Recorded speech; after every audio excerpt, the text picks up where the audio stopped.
Hello, everyone, and thank you for attending today's webinar, 5 Ways to Put Learning Front and Center at Your Company. I'd like to thank the sponsor for today's webinar, WorkRamp, and introduce today's speakers, Stephanie and Sam. Stephanie is a sales enablement professional with more than 11 years in revenue operation and enablement functions, currently serving as Director of Enablement at WorkRamp. Sam has been leading the HR function at WorkRamp for 3 years, where she is responsible for employee onboarding and engagement, benefits, the Employee Resource Group program, and strategic people planning. And now I will be turning this over to Jack, who will be moderating today's discussion. All right. Thank you so much, Eliza.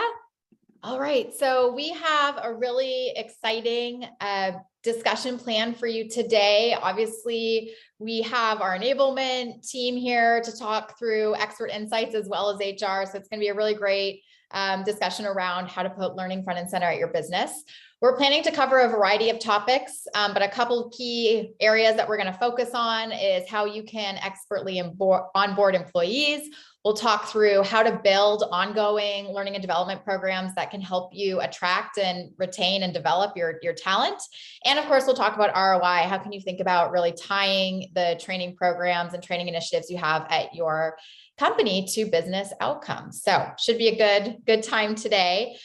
Before we head into the panel though, we kind of wanted to set up the discussion with a couple of key stats. So I'm sure many of you are in L&D and enablement functions joining today. And this may be stuff you already know, but why is it important to invest in L&D? There's a lot of really great data out there to kind of set up this discussion, right? In a recent survey done by Clear Company, they surveyed people, and of all the respondents, 94% said that employees would stay at a company longer if the employer invested in their career. And so, of course, we know that there's a ton happening with the talent shuffle or great resignation today. How do you retain and keep employees engaged and wanting to stay at your company? Of course, investing in their careers is a key way to do that. And this kind of brings that point even further. This is actually a different study that was done by LinkedIn. The stat comes from a LinkedIn report, but in that report, 2/3 of L&D professionals said that learning and development is no longer a nice to have. It's rather a force driving transformation within businesses. And again, I think it goes back to that key stat. You want to develop your people, upskill and reskill your people. That's how you're going to retain top talent and really, help make your company kind of a career destination. The final stat is also from the same LinkedIn report I was just mentioning. So internal mobility, the more you can, upskill and reskill your workforce, give opportunities for growth, the longer people are likely to stay. So there's really long tenures with employees that have these types of internal mobility opportunities, and how, investing in L&D, I think this really kind of helps drive some of the reasons why we're talking about this today. So with that, I'm going to stop sharing and we're going to go into panel mode. Hello, Stephanie and Sam. So excited to jump in with you both today. I'm going to kick off with a first question. And Sam, I'd like to go to you on this one first. So when can you start actually bringing L&D to employees? When does it kind of start, I guess, when you're starting to focus on L&D with employees? Honestly, it should start as soon as they accept the offer. So our team will send out a congratulatory email welcoming them to the team. We connect them to their onboarding buddy prior to their start date, really making sure that they feel welcome before they come on board. And then there's constant communication from there of what to expect, when they'll get their laptop, access to their systems. We'll send them a gift card to get some WorkRamp swag, home office stipend. And then what to expect on their first day. We want them to come into the role feeling excited, but also prepared. Yeah, those are really great points. Steph, maybe we'll go to you since, you're in enablement, you partner with Sam closely on kind of onboarding overall. Do you have tips for onboarding new hires that you've really seen work? Yeah, so I've got a couple that kind of came to mind when I was thinking about this question. So really being specific, as a new hire, you're already stressed about making a good impression on the company and your manager and your teammates and everything like that. So as much as we can do to kind of like relieve as much of that stress as possible on people is hugely impactful. So thinking through kind of like role specific information. So what do you need to know in order to be successful in your role with your manager and with your team? And usually like an enablement function or like an L&D function definitely kind of helps with that. And then also making sure that everybody is on the same page when it comes to the systems and the tools that you've got within your tech stack at your company. People are coming from wide ranges of experiences and companies, and usually people are using different tech stacks. So you might be using Zooms or Google Meet or Teams, and those can be very vastly different. Have they used Slack before, some kind of chat client? Have they used a MacBook, or are they normally using like PCs? Things like this can really help get people up to speed a little bit faster, even from like a systems perspective. Another one that we tend to see is like acronyms. Are you using a lot of acronyms in your business to define processes or people that you're selling to or pieces of your product or your business? Making sure that you've got maybe like a one-stop shop, like a wiki, if you will, of defining those specific acronyms for your company and your industry, also hugely impactful. And then making sure that you're hiring. I'm a big believer of hiring in cohorts. So making sure that you've got a group of people that are hired kind of at the same time on the same day can really help people feel like there's more of a community. They have other people that are in the same exact boat as them that are going through the same thing, that might have the same questions. So it really fosters this sense of like security and community amongst the team in order to kind of like, or when you hire them in groups just like that. I love that. Those are some really great tips. I can personally connect to the PC to Mac transition. I've gone through that and definitely could have used some help when I was going through that process myself. Sam, anything you would add to this part of the conversation? Yeah, just echoing that, they probably don't have the same baseline as knowledge as you do, or learning style to that point as well. So I feel like that's something, it's kind of great with WorkRamp because it incorporates a bunch of different types of learning styles. So, it's resources to read, but then there's interactive challenges and live training events. So that's really important because not everyone learns the same way. Yeah, I love that. I mean, what I'm hearing from both of you is there's, a lot about learning the company, a lot about learning the tech, a lot about meeting each other. And then even just like how you engage your onboarding cohort are really important to kind of, people just start learning basically the minute that they walk into the company or even before. So that's all really insightful. What are some, I think people always like to hear this aspect of things. What are things to do? What are some things to not do? What are some no-nos during the onboarding process? And maybe Steph, will go back to you for this one. Sure. Always have a plan, like always have some kind of structure for people that are coming in. Adults, human beings in general, respond very well when there's a plan in place. And ideally a plan is more than just like a Word doc that's kind of like shoved at them and just be like, check off these boxes and congratulations, now you're here. Ideally, it would be something a little bit more like, hey, we're going to meet with like these people, or we're going to set these up. Usually it's kind of a hand-holding approach, like for the first couple of weeks that people are in like an organization or in a role, and then you kind of start letting them do things on their own. So if you're able to set up meetings for them with the people that they should be meeting with, that's a great kind of way. That's the last thing that they have to worry about is like figuring out calendars and structures and stuff like that. So making sure that you've got a plan in place, ideally some kind of learning management system, like, or something that's there that they can follow along with, and there's a guided path for them to kind of follow, and they know what should I be doing and at what point should I be kind of like reaching those things. That's a really good way to make sure that people are getting on board and ramping as quickly as you possibly need to. Yeah. Sam, anything from your side of things? Yeah, no, totally. A training plan for at least the first month, just so they're prepared, they know what to expect. And then I also think, connecting them with a peer, so like an onboarding buddy in our case. So someone that they can ask questions to that's not their direct manager, and, whether it's tools or communication styles at the company. I think that that's really important. Yeah, I'm seeing some chat interaction here. People are saying buddy system, a short-term mentor. So it sounds like a lot of other people are applying similar ideas, or a lot of other companies are applying similar ideas too. So awesome. Okay. Okay, so we have enablement, right, on this call, Steph. You lead our enablement function. Sam, HR. You're both obviously involved in the onboarding process, but maybe Sam, we'll go back to you to answer this. Who do you think should be involved in the onboarding process? Is it just HR and enablement, or who's kind of responsible for this? No, I really feel like it's everyone. For us, it starts with recruiting. They kind of do the handoff to HR, the direct manager. So I'd say recruiting, HR, enablement, the hiring manager, really everyone on the team. Yeah, I agree. I think it's a team sport, as they say, right? So everybody's job to get people up to speed. Maybe to close out this section, one more question. For larger groups, is there kind of a difference, I guess, if you're doing a smaller onboarding or a larger onboarding? What are some things to look out for if you have, bigger groups of people, you're at a big company? Steph, why don't we go to this one to answer? Yeah, this is actually really timely because we are on, this is onboarding week for us, like here internally. So I've got, I think 6 or 7 people in this onboarding class that we've got right now. But 2 months ago, we had like 18 or 20 people.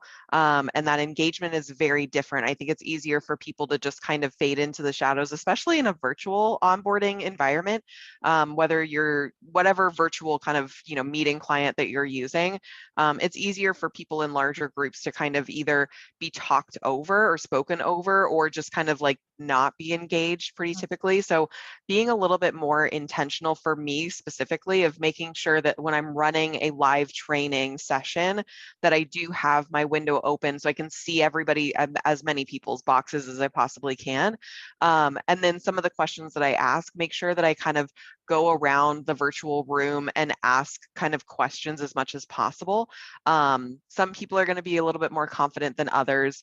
You'll usually have in the larger classes 1 or 2 people that are very excited and a little bit boisterous on their kind of things, and making sure that you allow room for them to talk and share their opinions, but also provide space, virtual space, for other people who maybe need to process a little bit more and then want to respond after a couple of minutes. Being very intentional with your engagement, especially in a virtual environment, can be hugely helpful, especially with really large groups of people. Yeah, that's a great call out. Sam, would you add anything on this one? I mean, this is probably simple, but with a larger group, allocating maybe a little bit more time than you normally would, because you're going to get probably more questions. That's something I've run into in the past. Yeah, that's a good point too. 2 people is different than 20 people, right? So more questions. Awesome. I know there's some questions coming in. I promise at the end we will we'll go through questions coming into the chat. So keep popping them in there and we'll definitely circle back with the audience on this one. Okay, so part 1, onboarding process. Hopefully everyone got some great insights and ideas on how to kind of put learning and development front and center right from the minute that a new hire accepts an offer. Another area we wanted to cover in today's panel is when you're doing performance reviews. So Sam, I know that this is definitely an area that you own and have spent a ton of time on here at WorkRamp. So could you share what are some of the tips for incorporating learning and development into the performance review cycle?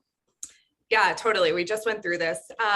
It's so important because you're likely going to hear about areas where the employee wants to improve. So whether it's acquiring a new skill or getting some sort of certification, so getting that feedback from employees on what skills they want to develop, and then having managers work with them on specific roadmaps for skill building. And then maybe it's that they want to learn about a different area of the business. And an easy way to do this, at least for us, would be to assign them an onboarding path for that role. So, it already exists, and it's a great way to support employees in learning about other areas of the business. And we also give them a $500 professional development stipend that they can use for skill building or certifications. Yeah, I love that tip on like other paths. I think Steph, when I started at WorkRamp, you actually assigned some of the sales paths. I'm in marketing, but you assigned some of the sales paths, and that was super helpful to get me up to speed and just get to know another part of the business. So great tip there. Steph, do you want to add anything to this part of the question? No, I think this is, I think everything that Sam said was kind of spot on. So I don't have anything else to add. Good. There we go. Well, what about this question kind of along the same lines in the review process? So I already shared a stat in the beginning of the presentation around internal mobility and why, why it's so important. People are likely to stay longer if they have opportunities for career growth and moving into different areas of the business. So, Steph, why don't we start with you? What are some ways that enablement teams and L&D leaders in general can kind of support internal mobility at an org?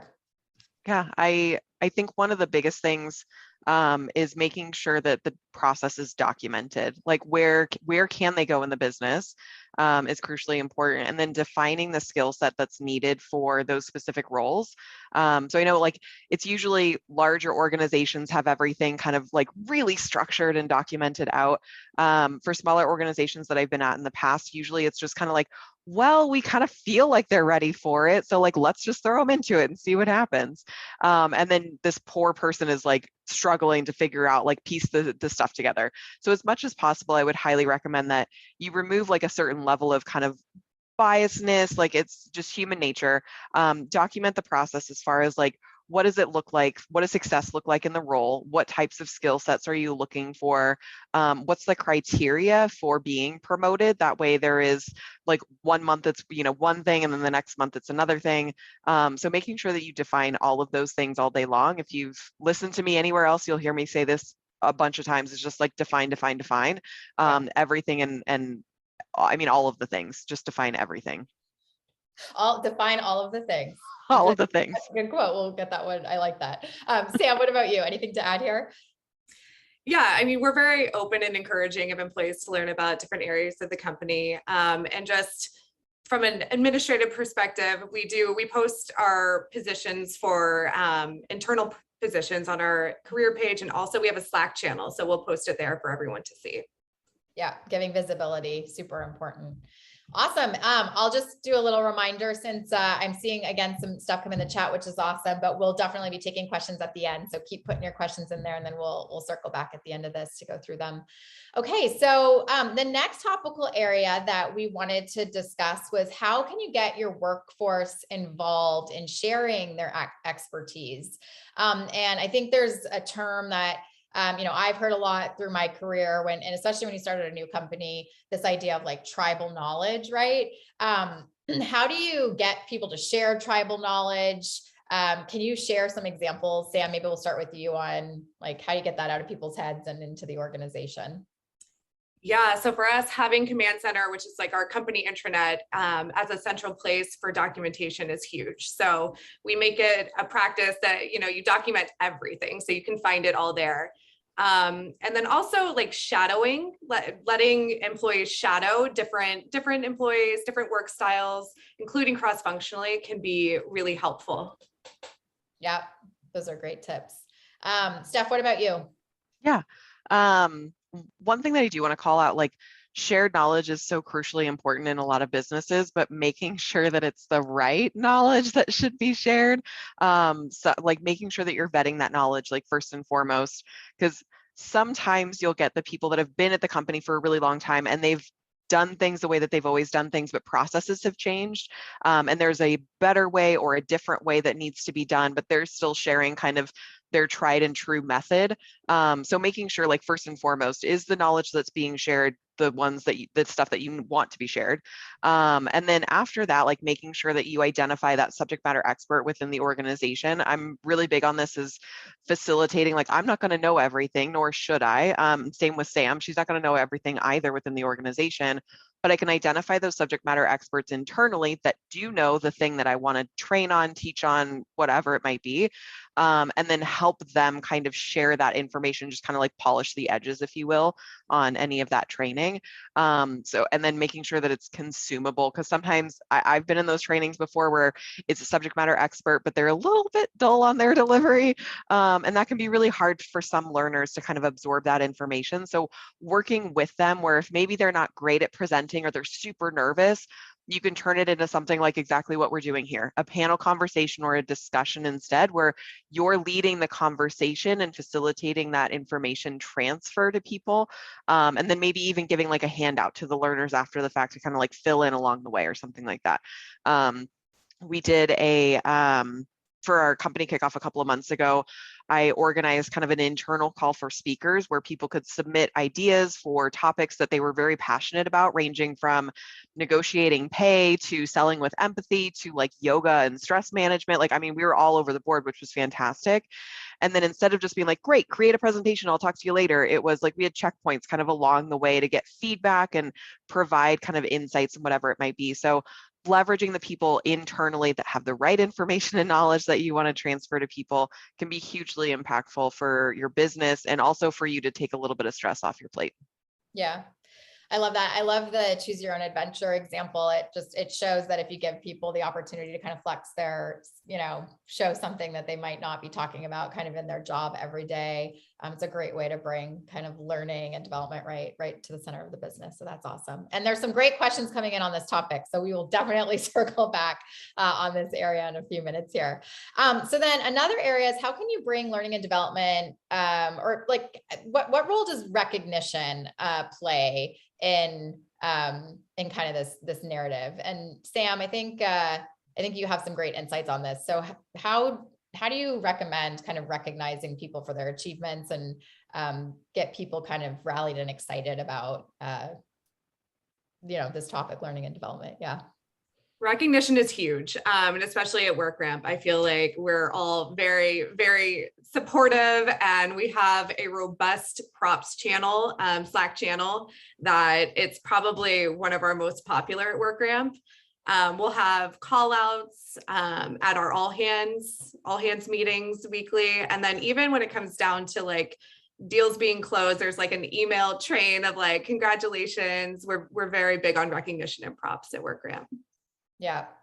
Yeah. I think, when people are feeling confident in what they've done, if they might've flexed a new skill, like when someone closes their first deal on sales, like it's a really obviously huge reinforcement to hear from the whole company and kind of have that pile on. So those are some great tips.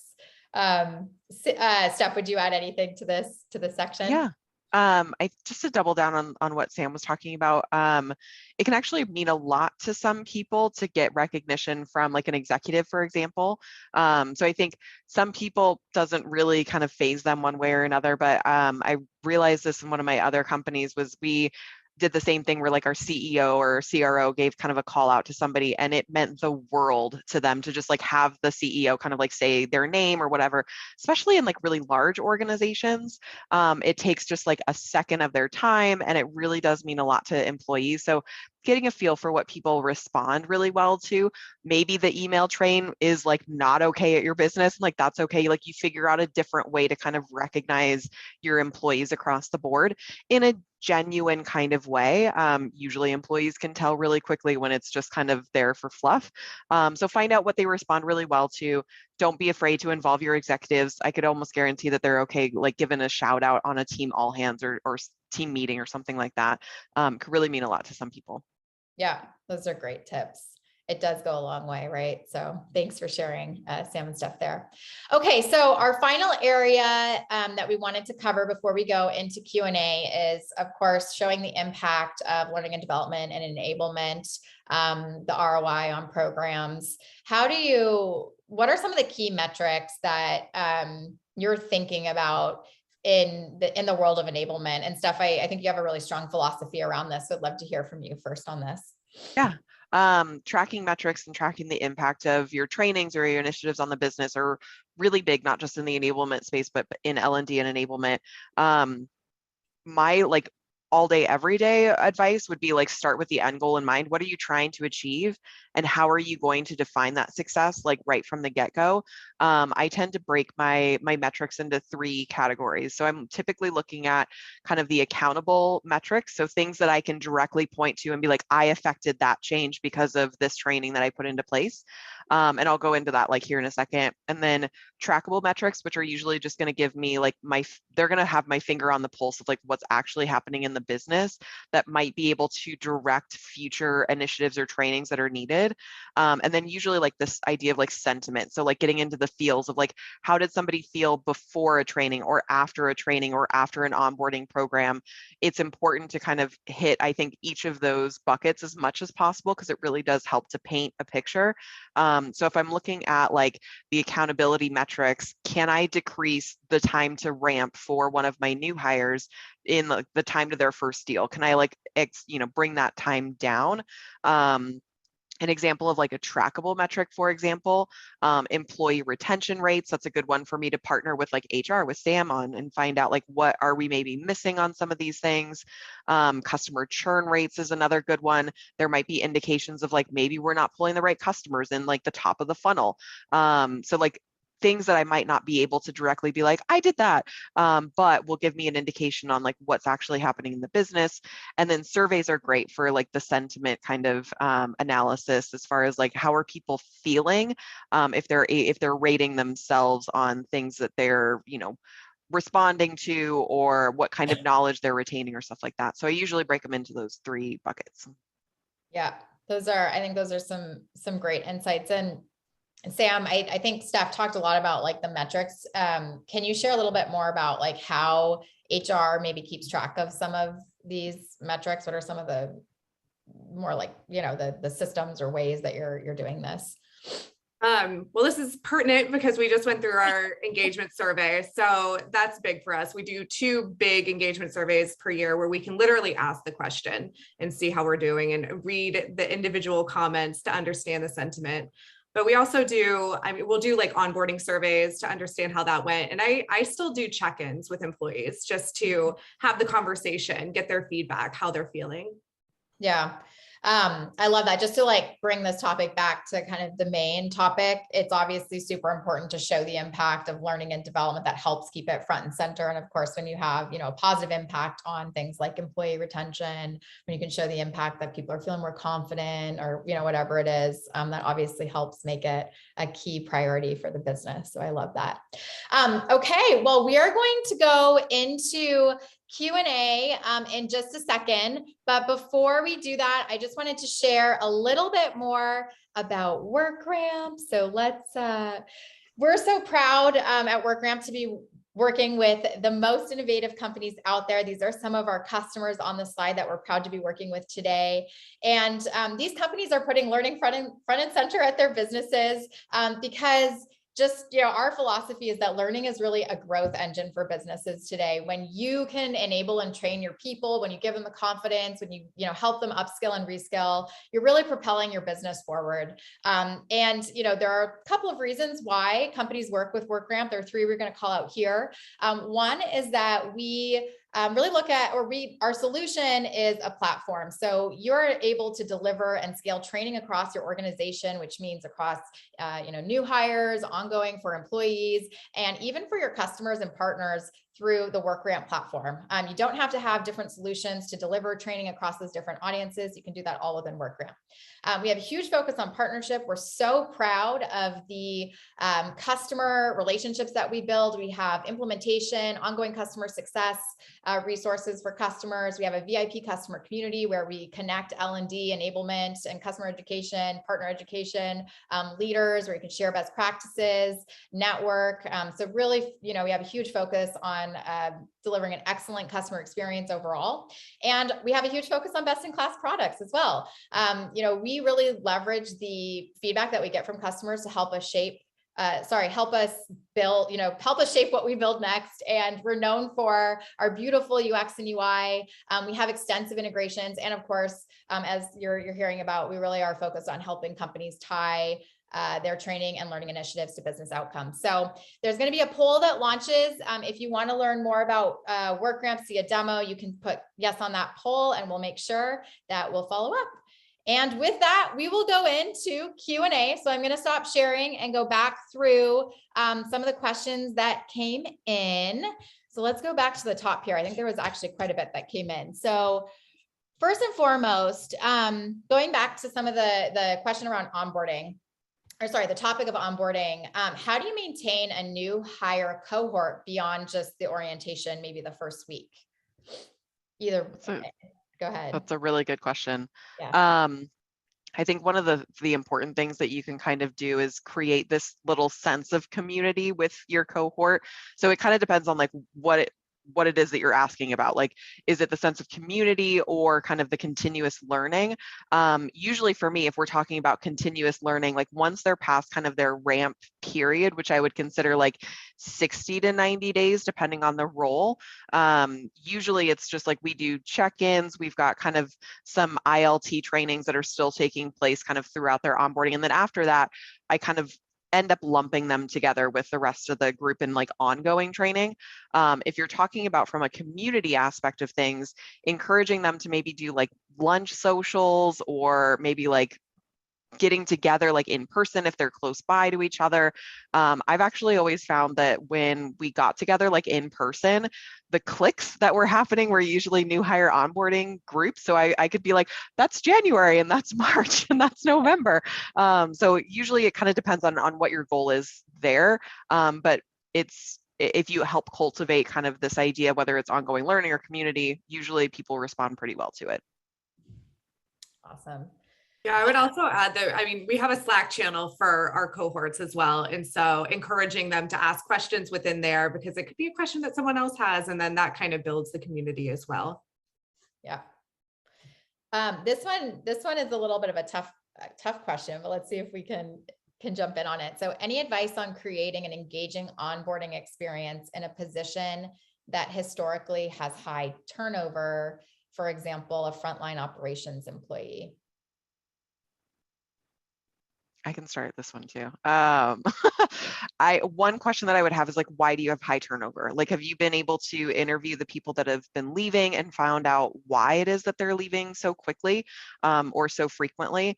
That's going to give me a good indication as to like what's going on. And then meeting with the people that are currently on the team and finding out like, what do you wish that you had known within the first couple of weeks? Is it that they're not being trained up properly? Is it maybe a management issue that they're running into? Like, is it process related? Are they not set up for success? I would drill in specifically, ideally, like people that are leaving in the exit interview, like ask what's going on.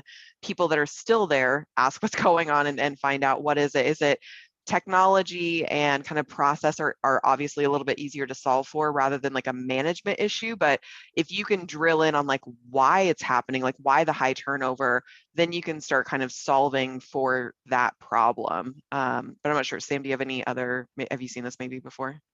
No, I agree with you completely. Start with why. Yeah. Yeah, thank you. Good answer, Steph. This one is a little bit, we were talking about the stipend. So Sam, you had mentioned that we offer a $500 stipend for L&D. There was some questions around how much is your company allot for each team member. So I think that answers that one. Maybe if there's an additional question, you can pop it in the chat there. Let's see. Okay, this is a good one. This is kind of about remote working or hybrid working. If you have training and onboarding for a similar role and have a cohort, how do you accommodate both external hires? Oh, sorry, it's actually about bringing in. Let me finish the question and then you guys, you'll hear it. Sorry, I read it wrong the first time. How do you accommodate external hires versus internal hires that already have some knowledge on systems, platform, processes? I build out two separate paths for internal versus external. And I actually just like, I usually build the external path first. So external hires get like all of the information just like brain dumped out. And then usually I take that path and like copy it in, or that information and copy it, and then remove stuff out of it to figure out like what maybe they don't need. What could be a really great thing though is just because they're an internal hire doesn't always mean that they know the information that you're also training them on. Don't assume. So I would say like ask questions like right off the get-go, that content that you would normally like remove, gate it almost a little bit like at the first get-go and ask them questions that they should know first. That way they can get to the content and you can find out, be like, actually you didn't know this information and that's important for you to know. So that's what I would say for like external versus internal, is make sure that your internal people actually know the stuff that you think that they might or should know. Totally. Yeah. Don't assume that they have that baseline knowledge. Yeah. Especially on, well, there's topical and systems and processes. Yes. Things. What are some good uses or examples of e-learning or asynchronous learning, another big topic, modalities during the onboarding process? It's like, what do you put in more like a not in the cohort where everyone's learning together? What do you do on the individual level more? Sam, I feel bad if I answer all of these. No, go ahead. For me personally, we're talking about kind of like this, Jack, we're talking about the difference between kind of like instructor-led, like live virtual sessions and like maybe self-paced. Am I interpreting that question correctly? That's how I'm interpreting it. So Okay. we'll go with that. Yeah. Okay. So for me, I usually tend to lean a little bit heavier on, in today's world, like self-paced content. And I think there's like a question in here that's talking about like fun and engaging. How do you keep it engaging in a virtual environment? I lean more towards self-paced content with like sprinkling in live person trainings. I've done the like 8 hours of Zoom for like 5 days in a row, and it is exhausting. And I can guarantee everybody else is exhausted too. So the more that you're able to maybe turn a live session like this into a discussion or a best practice share or a panel discussion, like whatever it might be, instead of like lecturing at people, I found that to be hugely helpful because people actually tend to respect that a little bit more in today's world. I can read something on my own time at my own kind of pace, or watch a video on like 2.5x speed, versus like having to sit here and like listen to somebody like me like blab all day long. Nobody wants that. So I would say like leaning into a little bit more like self-paced learning, and then the live sessions you actually make impactful or have it be like hands-on kind of experiences. That way it is a valuable use of their time. And then making everything very clear, like I call out specifically in my like self-paced learning. For an example, I've got like a pre-reading section to prime their brain for what we're going to be talking about. Then I've got another section usually for like the live session of like, listen for these key terms or for this discussion topic or whatever it is. So again, kind of like getting their brain primed to absorb that information and hear it and listen for it. And then at the very end is the reinforcement piece of like, great, you went through the pre-reading, you went through the discussion. Now we're going to actually ask you to apply whatever it was that we were trying to get across to you. So it's usually how I kind of sandwich or try to sandwich my trainings, especially for onboarding. Yeah, we're predominantly like self-paced with our live sessions as well. So you're going through the resources first, you're getting that initial learning, and then you're having the live session, and then you're going back with a challenge or something to reinforce what you learned during the live session. Yeah. Nice mix. Sam, this one is probably a good one for you to take. How do you roll out an internal mobility program without over-promising a promotion? We literally just did this within the last month. Just being really clear about what the skill sets are to be able to move into that position. And then not all positions are going to be open internally either. We designate which ones would be open to internal candidates. Yeah.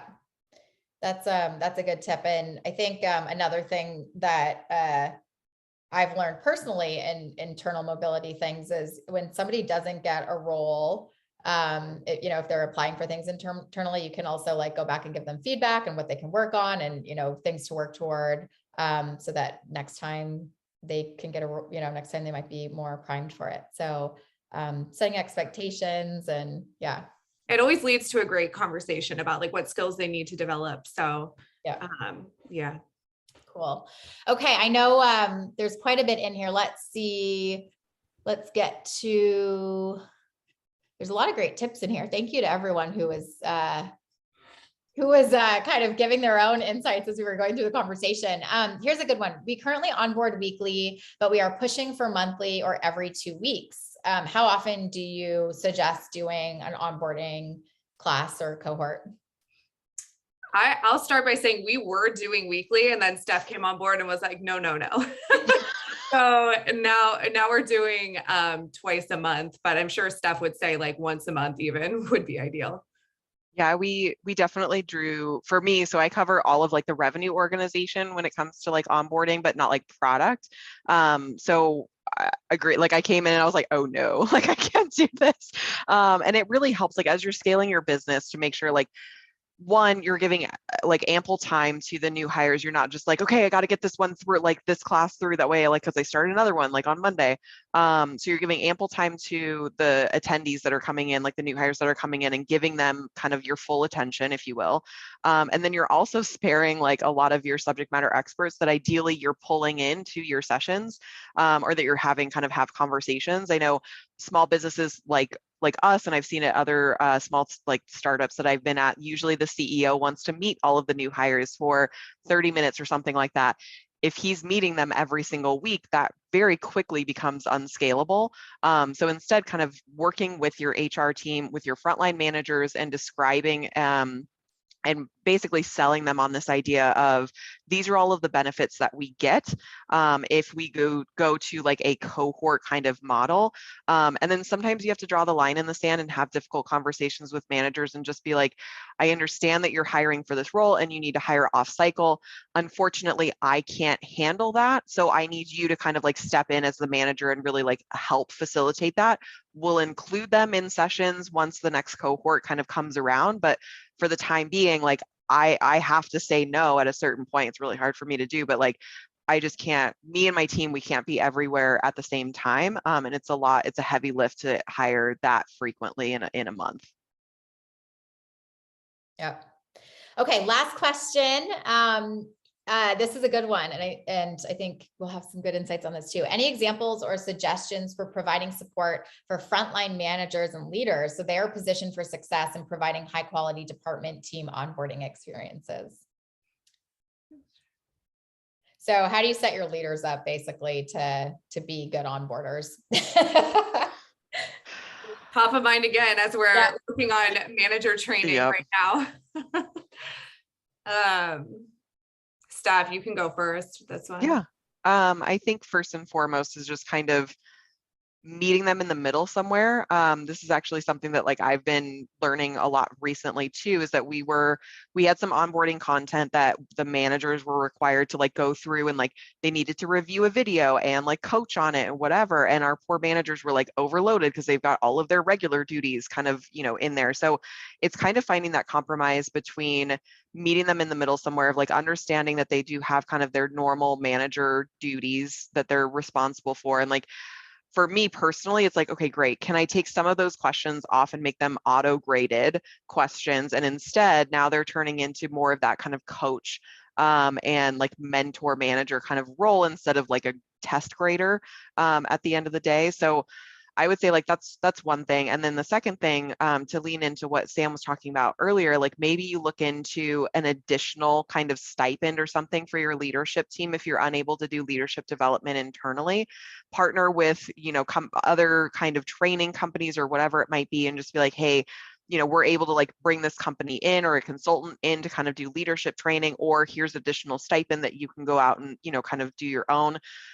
But I will say, like, if you do that, like you put it on the managers to find their own training, make sure that you call out for them specifically, like give them time to actually do it and like set that time aside. Because if you just assume that they're going to figure it out, like, oh, they'll find time on their, like in their downtime, they won't. Like set time aside for it, have that be drilled down from like the top down of like the CEO is like, okay, every Wednesday, like once a month on a Wednesday, we're going to have like 2 hours of leadership development time where like nobody books any meetings. And if you do, you like have to report back up to the CEO or something like that. Like you've got like a, I don't know, like a crazy kind of like carrot and stick situation there, but something like that, like making sure that you're giving them time to do what they need to do in order to kind of advance their knowledge and their skill sets. I would also say just in using our product, WorkRamp is wonderful because once they build this training path, like it exists for future hires. And so it's not like this huge onus on the hiring manager to be doing all of the training, to be sitting there and having them shadow like every day. Like they're doing that within WorkRamp. And so they can use those sessions with their manager to ask questions, and it can be a little bit more meaningful. Yeah. Love that. Well, thank you so much, Steph and Sam.